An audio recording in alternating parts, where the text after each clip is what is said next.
Hey, what's going on, guys, and welcome to another episode of Something Old, Something New, where we compare games of similar genres or styles, or maybe even spiritual successors to see which games really come out on top. As you guys know, it's the spooky season, and today is Halloween, so we're going to be talking some really cool Halloween games. We're going to...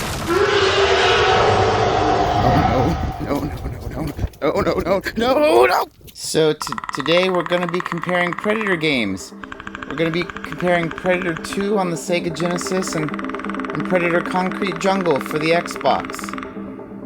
The Predator franchise, known for its extreme ultra-violence and intensity.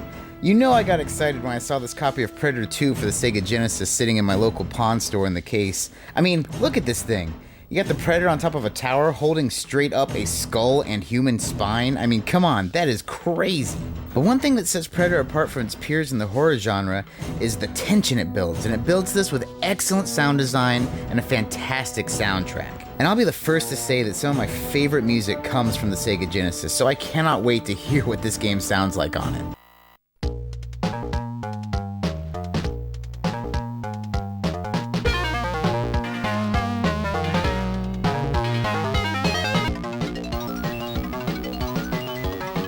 What? I don't know who the hell thought it'd be a great idea to put this Rugrats-ass music in this game, but they need to be fired and then de-skulled. But onto the game itself, you actually play as Danny Glover's character, Lieutenant Harrington from Predator 2, and your job is to go around and save all the hostages while taking out these gang members. If too many hostages die, you get an instant game over, and that number does compound over the levels, so you gotta make sure you're saving them in every single stage. Which is easier said than done, because you're fighting hundreds, if not thousands, of drug-pushing gangbangers non-stop. Speaking of the drugs, though, this game was definitely a product of the 90s, probably around the DARE movement. If you notice, every single time you kill someone, they drop like pills, or alcohol, or a heroin needle, and when you pick it up, it flies to the forefront of the screen and just says, Drug Squad, with a big circle and an X around it. As you go through the levels, you get a ton of weapons, including later on you get Predator weapons, but most of them are really pale in comparison compared to your handgun. I mean, your handgun is basically fully automatic. Here's the handgun versus the machine gun. I mean, yeah, the machine gun's a little faster, but do you really need that much firepower here? So as I'm going through the first level, I've noticed an extreme lack of Predators, which kind of makes sense, because in the movie, the whole beginning of the movie has Lieutenant Harrington fighting drug lords, but then I noticed the 3 laser dot reticle from the Predator's plasma caster. Now, if you've seen the Predator movies, you know he's after the people who are the most dangerous threats. He's after people with guns, really violent stuff, because really the Predator's a hunter. He's after the most dangerous game. So when I saw this laser reticle pop up, I instantly thought, oh man, he's gonna try to shoot at me, or he's definitely gonna go for these gang members. Sweet Jesus! What the hell? Why did he go after the tied up guy saying, help me?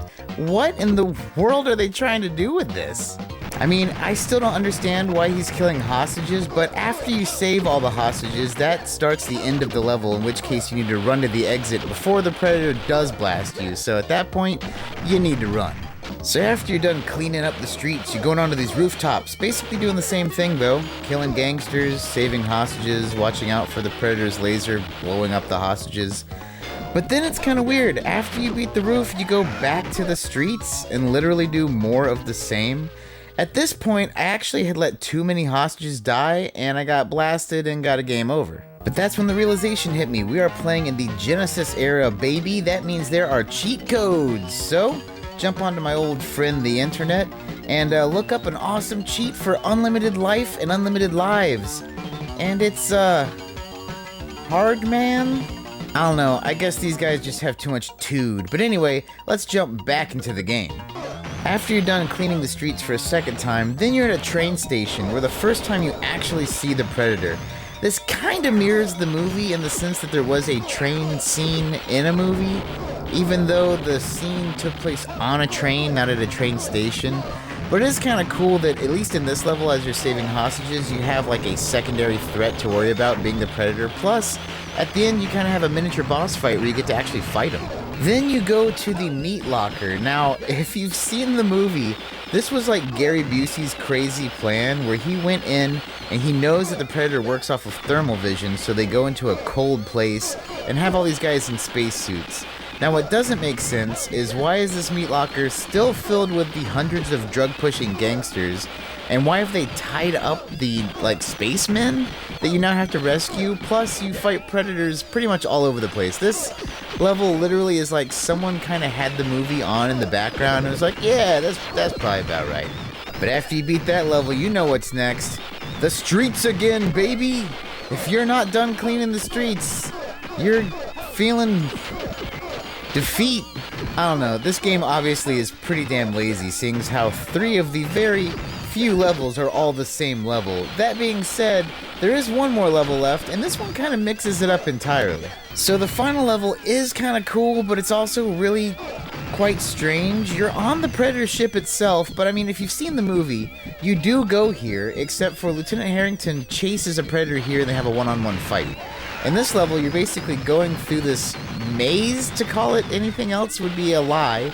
And you're fighting hundreds of predators trying to save more of the spacemen from the meat locker. I don't know, it's like they, had a formula and they said we're gonna stick with it, whatever. But, it really does not make any sense in the context of the movie. But then they kind of throw like another curveball where they kind of try to go back to the movie. They have this giant predator that comes out, which doesn't represent the predator from the movie, but whatever, we'll just call it the boss. And you fight it, and it's a very easy boss, and I'm not just saying that because I have unlimited life, I'm saying that because he's a moron and has one pattern. But then after you beat him, they have this crazy thing where like all these predators pop up around and they hand you the dueling pistol from 1715. Now, this did happen in the movie. In the movie, all these other predators pop in and they're like, hey, we watched you kill this guy, it was an honorable death, here's like the flintlock pistol from back in the day.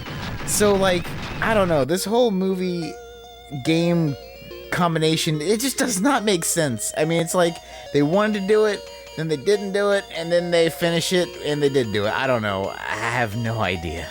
But now we're on to Predator Concrete Jungle. Now this game is a little bit different. This game has you playing as the Predator rather as playing against the Predator, and I'm gonna tell you, this game does it right. This game packs so much Predator into it that it actually has 3 separate tutorials. It has one for just movement, it has one for all of your gadgets and weapons, and one for combat. I mean, they have a lot of stuff going on here, and there's definitely a lot to check out while playing as the Predator. As far as weapons go, you have all the classics. The spear gun, the plasma caster, the combi staff, the glaive, the maul, the wrist blades, plus just your raw bare hands and physical strength. As far as combat goes, you can stealth kill many different ways. Barehanded or with your blades, you can just straight jump on people and watch the blood flow out of them like pressurized juice. You can do a lot to people in this game. It's very, very creative. As far as gadgets are concerned, you actually get a ton of gadgets. You can turn invisible like you think you could.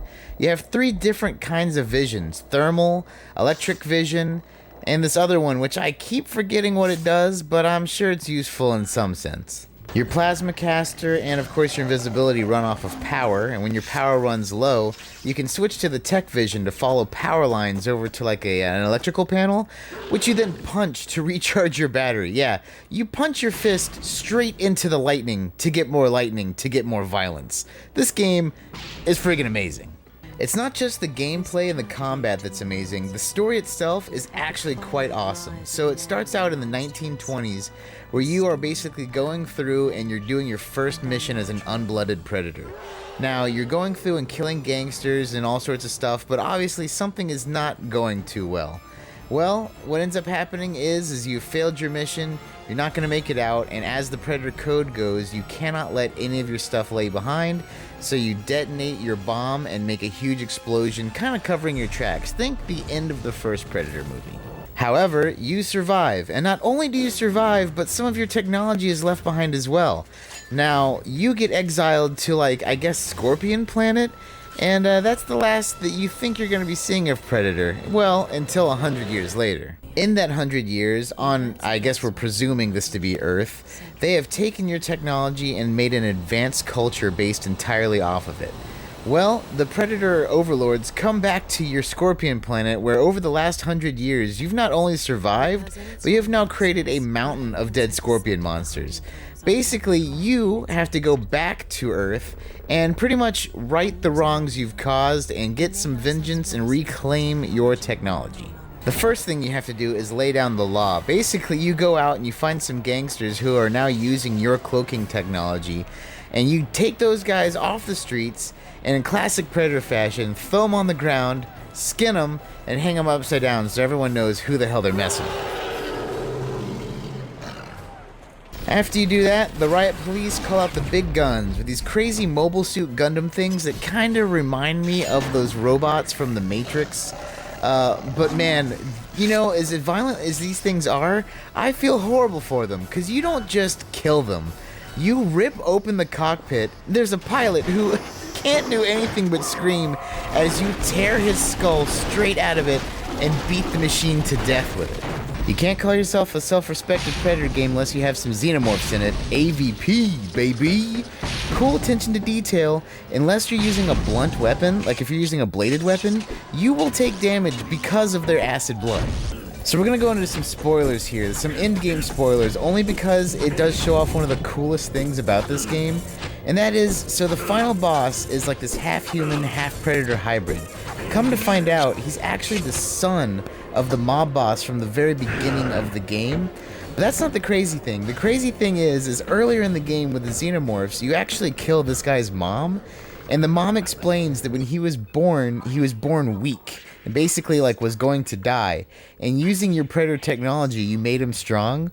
So when you kill this guy, you don't just kill him, but use the Predator recorder playback thing to literally play his mom's words of he was weak, without you, he would not be strong. Like, as you're killing him, you're telling him that he would be nothing without you. Yeah, so I'm sorry, Predator Concrete Jungle is like the best game from this franchise that no one has ever played. Like, it is such a hidden gem.